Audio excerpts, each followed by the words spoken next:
How we doing, everybody?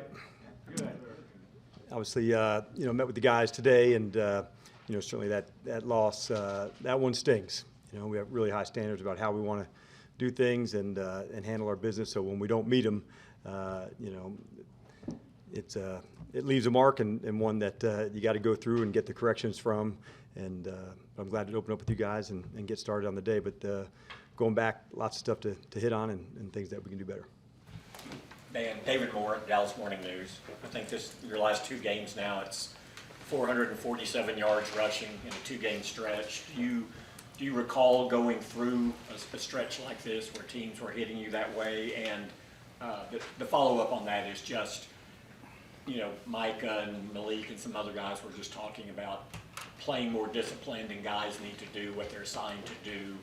Are assignment issues and individuals kind of getting away from the scheme? Yeah, that's a good point. I think what they're really saying is we got real high accountability for one another and how we do things and how we operate.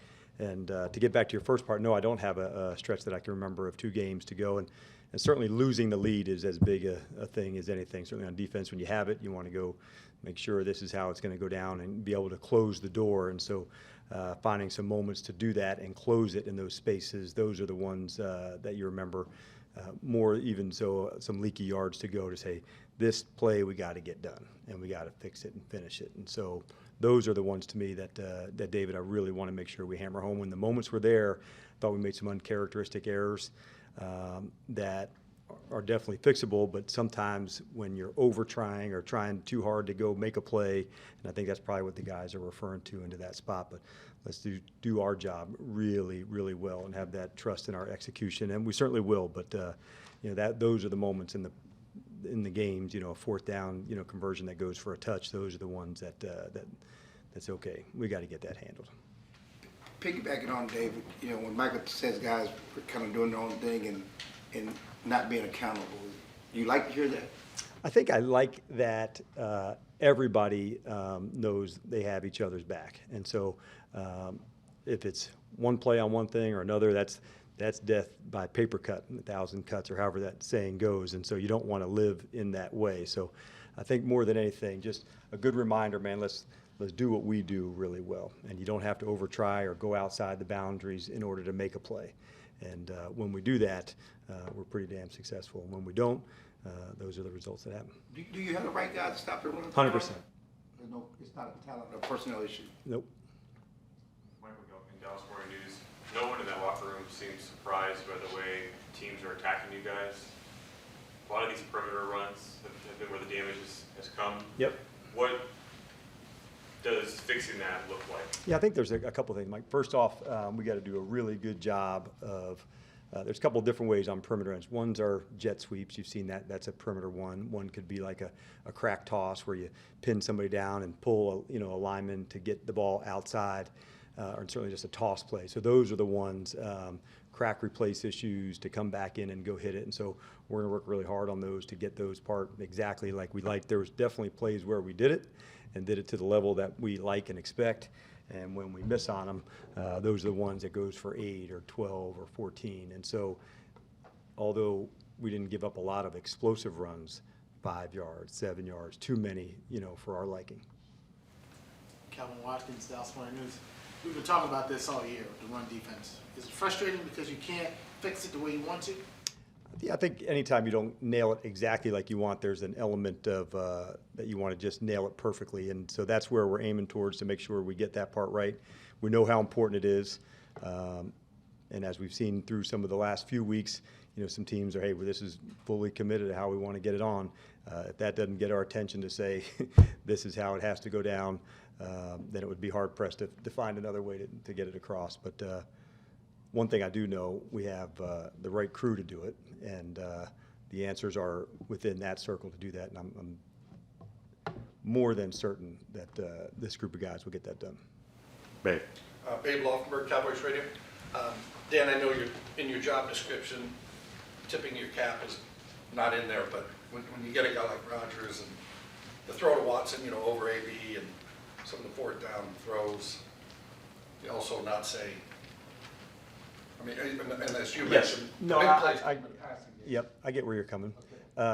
what I do say is, when you do get beat, you tip your hat, to say that was a, fantastic throw, or they beat the leverage, or they beat the player. When there is maybe an issue of a different technique, or one that you just didn't nail the technique, those are the ones that you want to make sure you get right, because you give somebody like that a little window, of a missed leverage, and he's going to throw it to the right spot. So, yeah, do tip my hat certainly to that on the throws. That one, there were some good ones. Calvin? No? Todd? Todd Archer with ESPN. With the run defense and the accountability they talked about, when does it turn to actions in terms of if you're not going to stay in your gap or you're going to try too hard or do too much, that you come and sit next to the coach? Yeah, for sure, that's part of it. And, I think that could go position by position, and sometimes that could be game by game to say, hey, let's make sure, are we getting this part done? At the end of the day, we all know it's performance-based. And so when we're getting the job done and meeting the marks, we get to continue doing that. So, yeah, that's certainly a factor in all things, not just this week, but in any week. When you look at what you have coming up with this week, then the Giants, then Indy, and the running games and running backs you're facing, you got a little smile that's coming to your face that you know what's coming a little bit from these guys. So, and I think that's kind of the fun. Like, there's, in our league, there's so many different ways, and sometimes you're, face a team that wants to drop back and throw it and do it that way, and another team wants to come back and run it, like we've seen over the last couple of weeks. So, as you get into each week, you got to make sure you're able to match it and play. Even if they're showing another style one week, they may show a different one in that week, and having that adjusting, ability in game, I think, is important. And like I said, I'm certainly counting on us to be able to get that done, Todd. Christy Scales, Cowboys Radio. A few moments ago, you used the term leaking yards. You referring to like just yards after contact, like a Yes. 4-yard game instead of one? And then Correct. With this way the schedule is compressed coming up, how do you work on that? I guess some of that tackling.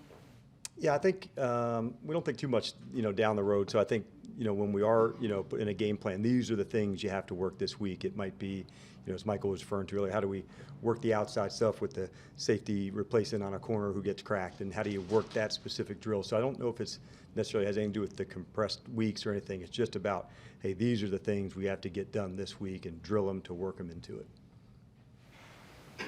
Clarence Hill, Star Telegram.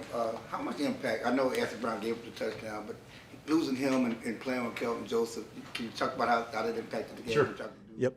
And I think as it goes through, that's part of, having a big, deep crew where you're able to lean on guys, when they're out. And certainly, a few weeks ago, losing Jordan, was a big deal for us, knowing what he brings inside. And so having Bland come up and get his work to get, up to speed and rolling, and Kelvin kind of in the same space to say, those moments are coming, and knock on wood, you don't ever want them to happen. That means somebody, was, missing time due to injury. But when those moments happen, which we expect them to be, you really want to answer that bell. And that's why we practice so many guys to be into that space. I think that's super important.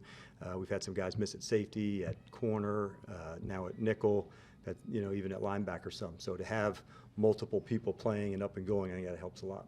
How important is that this week? I mean, Minnesota's challenges on both fronts with their run game, but also their dynamic receiver they have just. Yep.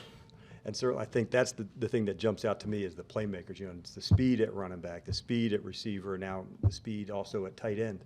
And so having those, players, how to feature them and utilize them, how do we match up, on certain guys and in certain looks. So I think that'll be, kind of what tonight's about and into tomorrow morning in terms of who those matchups are. And so how do they feature them and how can we use our guys in that space as well. But, you're right about them, about, having some athletes at some space and some skill spots that we'll have to really dig into and find those matchups. The Packers had a good amount of success against your corners in bunch formation and short splits. How do they get better in a short amount of time and learn off of that? Like what are the keys for them to fare better against that bell? Yeah, you got it, Mike. The number one, it usually, not all the time, but a good bit of the time, it's going to start in the communication from position to position, a corner to a linebacker, a safety to a corner, because when those reductions happen, bunch splits and people that get in close, there's usually some type of combination from a coverage standpoint that has to work good. So when in charge, be in charge. If your turn to make the call to say this is the specific technique that we want to play on this one, whether it's a bunch and man-to-man or, two-man stack when you're playing a zone. How do you want to orchestrate those? And Joe Witt does a really good job of illustrating that and practicing that through the week. So we just got to really make sure we can hammer that home and not make some of those uncharacteristic mistakes maybe that we've had in the past game. And I certainly, like I said, intend to see that being resolved. Aisha Morrison, DallasCowboys.com. I wanted to ask you, how do you prepare the secondary corner or the corner opposite to Trayvon for the fact that, hey, they may not even target him this game? How do you keep them encouraged through that when you know that when you go against a quarterback at the caliber of Aaron Rodgers or whatever, that they're going to continue to go at you? How do I you would say that should excite you Yeah. because you'll have some chances to go get that ball. And so that, when that does happen, and that was a little bit of a case in this game to say where Trey was and we matched him some, that some of the throws went away. Not that they had a lot, but that they did have some that went away. So when that does happen, to know that your opportunity, hey, they're going to try me and I want to make them pay when they do. Sometimes when a person's in a slot or in different positions, we don't match in every location. So, but when they do, I think that's the natural reaction to say, hey, you got to make them pay if they're going to try you. Dan Haley Sutton, DallasCowboys.com. Mike McCarthy said right now that the pass rush is a privilege because of the, I guess, focus on fixing the run defense. Does that add to the urgency of getting those problems you talked about solved, especially when you're not able to do the things you're really good at? Yeah, and I think you've heard us in Coach Speak talk about complementary football, and I think it can kind of be in a micro version onto the defensive side too when we don't quite nail the run game like we like. I think we had 14 third and fourth down plays, and I bet 11 of them were third or fourth and 1 to 4. And so that leaves, only a few that were a little bit longer to get rush going on some third down stuff. So having even a, complementary in phase, or in your own phase, I think that's an important piece to it as well, because you don't want to live in those 1, 2s, 3s, and 4s. You really want to make sure you can create some long yardage where you can really go and let it rip. But that's also a part of complementary defense. I guess new word I made up, so go with it. Brad. Dan, Brad Sham, Cowboys Radio. Just looking ahead, since we won't get a chance to talk to you later in the week. Kendall Sheffield, can you tell us a little bit about Sure. what you like about him and what his development is? Yep. And so first thing that would jump out to you when you see him is the guy can really fly. He's got rare speed and quickness to match some of the guys that want to run the deep routes and the big overs that you see some of the speed guys doing. So I think that's the first thing that jumps out to you. And then the second part is that he's been a good tackler. He's had some special teams experience. So, we've played him in the slot before. We've played him outside. So those are, two of the things that jump out to me. For Micah and all the attention that he's gotten over the course of this season, is there a cumulative physical toll that comes when it's week after week here in November now? And how do you manage that to have him play? Right. Yeah, I think that's all guys that play a lot now that you're into this space. We saw a little bit with some of the safeties where they got, banged up some to go. And so having a rotation helps, Michael. That's the big piece to it. You'd love to have him in every critical moment that you can where he can help, affect a play. But as it goes through it and it's the critical parts of the games, man, you got to go and you got to let it rip. And we try to do a good job during the week of managing to make sure that when he does get to game day, he's in good shape. But he is, legs are good, and so that's the main thing, as a guy with his kind of speed, that if that's number one, his speed and his quickness, that's his game. So you want to make sure that's on point first. With Barr's absence, did that play the big part as to why, Micah, you lined him the way you did? And for Anthony this week, going against his former team where he played so long, what do you tell a guy like that when they're going against a former team? Yeah, I think one, stay in the moment, because sometimes you can want to over try and win so badly and compete against so many guys that you've played against. So just make sure you stay in the moment and stay right in the process. And he is a really detailed guy. So we're certainly hoping he makes all the steps back this week to come, because we certainly count on him for that. Expectations on Parsons are so high just based on last year and obviously what you want out of him. How do you evaluate him from that game yesterday? Because obviously he's going through some physical things with his ankle and his shoulder. Sure. I would say, like in a game like that, you want to make sure, we're putting him in the spots to certainly affect the game, whether that's a blitz, or being off on the edge to go, because we didn't have as many rush ops. You don't know that going into the game that you're going to have, 11 third and 1 to 4s and that many, on the distance side. So, but the evaluation piece, I'm always looking for tackling. Is he able to make impact plays to get rolling? And so finding our ways to balance them out, I don't overload them into one spot. That's important to me. How big was that game yesterday for Lawrence? Like he was all over the place. Yeah, and I thought, the other player, that I thought, really came through and you felt him was Law, as you were talking about, and Donovan as well. I just felt those two, I always feel their physicality. And we said that, I think, weeks ago about Donovan, but their hitting, their physicality. And so Law he's a warrior, man. And he just brings it in every sense, the run game, creating fumbles on the sack that JK got. And so we thought we'd have a chance to knock a few more out, and we only were able to get the one on defense, the other one on teams. But going against a competitor like that, you really want to make sure you can create some field position, and that's right up Law's alley to make a big play like that. But I thought Donovan was another one that really was rock solid in the tackling, because although we were not happy in the run game, the tackling, certainly overall for him, there were 0 missed tackles on his end. He was really rock solid. And we didn't have a lot overall as a group, so that was, like I said, disappointing to have 7 yards, 4 yards, just, the ones, like I said, a little bit of death by paper cut. And so we're going to get that handled, I promise you.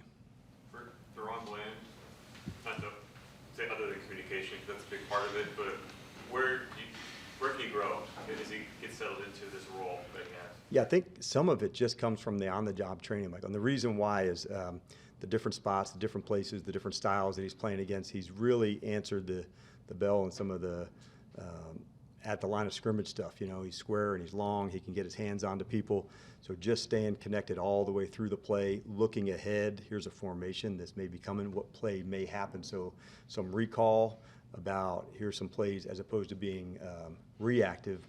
But now you're seeing a scheme that you saw, in the first quarter, and having that recall to go make some plays. That's the next step for a player like him to say, I have a sense I know what's going to happen in this formation if they put the receiver into this spot. And so that takes some time to get there, but he is one of the guys that is, he will get that. And I think he and Damone Clark are really going to be excellent players for us in this on-the-job training for them.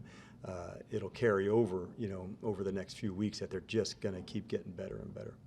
Some of the guys on the defense last week were talking about the importance of just locking in further on the details of just their keys. Yep. How important of an element is that as we discuss run defense? I think it's important, not just in the run defense, but if you make a communication error in a pass defense, you're going to cut somebody free. So I think it goes through all phases of it for us. And like I said, if we really want to be the group that we can be, then it has to be in all of our phases. It can't be here we're excellent, here we're not. So if we're going to be excellent, it has to be just excellent. It can't be excellent in the pass rush or excellent in this phase. It just has to be rock solid all the way, front to back, A to Z. And when we get to there, that's when we're at our best. And so I fully intend on us becoming that. Dan, when some of the perimeter runs, certainly not all of them, but when a corner is seeing a guard or a tackle coming at them, what are they supposed to do nowadays, because you can't go low anymore? Right, that is definitely one. Well, one, use our hands. How do we get, or they can't go down and cut us either. So as they're coming out on the perimeter, how can you use your feet to gain a leverage, or to fake inside to come back outside? So those are the ones that we can do a better job of to go. And quite honestly, from inside out, we can really haul ass, to a different level on some of the toss plays. So we've got work to do in that spot. And like I said, we intend on doing it, but by no means, just like rush and cover, it's not all on one. Like everything we do is all of us. And so I think whether it's the run game, the pass game, like if you're going to be excellent, it takes all parts of the defense to be excellent. And so I wouldn't put it all on a corner to say, hey, these are the plays that are hitting us. It's literally all of us really ratcheted it up and getting ourselves exactly like our football, like we want it. Yeah, you happened away from the play, but Can you start again, Mike? sure, it happened away from the play, but when Kelvin takes on an offensive lineman the way he did on the sideline, does that reinforce our guys have the physicality, our guys have the want to, they have the will, despite some of the challenges? Yeah, that's a good question. I'll be interested to see what the league thought of that one, because one thing we know about him, that Kelvin, he is a good tackler. I mean, that is come up in almost every game on the special team side of things. But his physicality, his willingness to throw his body in there, he and CJ out on the edge, I thought have just been excellent on that side. And to see Luke Gifford this week, I think, had 4, almost 5 tackles, especially that just doesn't happen a lot. So I thought for a guy like Kelvin, it carries over, is what I'm getting to, is on the special team side into that. And sometimes that development side on the special teams makes for the play and the development on the defensive side to kind of kick in and take over. I've made plays on this. We've seen it time and time again where a guy starts his career making some special teams plays, gets in on offense or defense, and it kind of just takes off from there. But there's a confidence that grows from that when you do make plays, and you have to have some toughness to go make some of those plays. And so I certainly know he's capable of those. Did you see Jefferson's catch against Buffalo at the end? No, I had just heard about it, and so I heard it was phenomenal and Beckham-esque, and some people said. So we shall see. You brought up Beckham. Well, now that we're on that topic, no, I'm just kidding. All right, you guys have a good one. Thank you.